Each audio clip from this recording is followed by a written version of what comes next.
cerco da PF ao Planalto. A parte da Polícia Federal que deseja remover os detritos assentados no entorno do governo Lula partiu para cima de mais um figurão petista. A Operação Sem Desconto mirou o vice-líder do governo no Senado, o Everton Rocha, metido até o talo no esquemão de fraudes contra aposentados e pensionistas do INSS. Mais um nome que atinge a jugular da sigla na Câmara Alta. O primeiro foi o baiano Jacques Wagner, acusado de proveitos financeiros indevidos do Banco Master, como apartamento e repasse de recursos à ABN Financeira de propriedade da mulher do enteado de Wagner. Jacques, como se sabe, foi líder do governo no Senado. Voltando ao antigo desafeto de Flávio Dino, do cruzamento de dados de Everton, chegou-se a suspeitas de circulação de moeda em espécie, uso de laranjas, compra de propriedades rurais e movimentação de contas bancárias e familiares. A mulher de Rocha, por exemplo,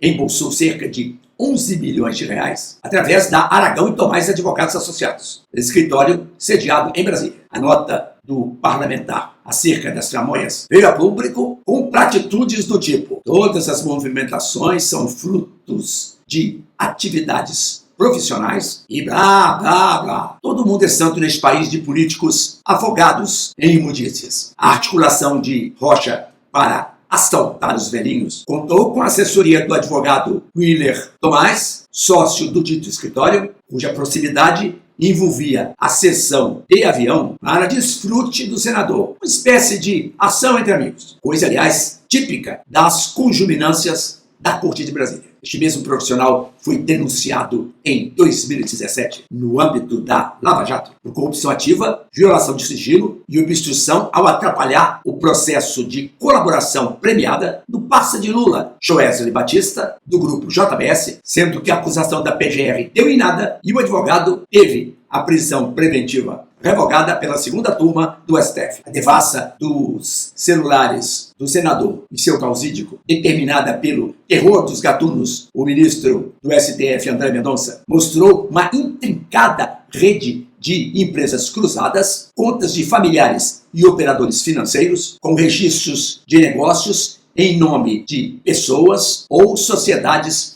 diversas do beneficiário, tudo bem arrumadinho para passar a aparência de correção, para garantir o crescimento sustentável. A família de Everton participava ativamente da mamata. Estavam lá esposa, filha e irmãs, unidas pelo ideal. Juntas venceremos. A organização movimentava-se desinibidamente para acumular um máximo de patrimônio, lavando dinheiro com postos de combustível deficitários e, de repente, passavam-se a adquirentes de imóveis valiosos e de transferência de numerário a terceiros indicados pelo senador. Um parêntese. Quero avisar que eu estou lendo trechos da petição 16.435/DF apresentada pela Polícia Federal ao Supremo. Não estou inventando nada. Está tudo lá para quem tiver interesse de ver e vomitar de nojo. Na sequência de picaretagens aparece indivíduos desviando grana sob a orientação de Rocha, tido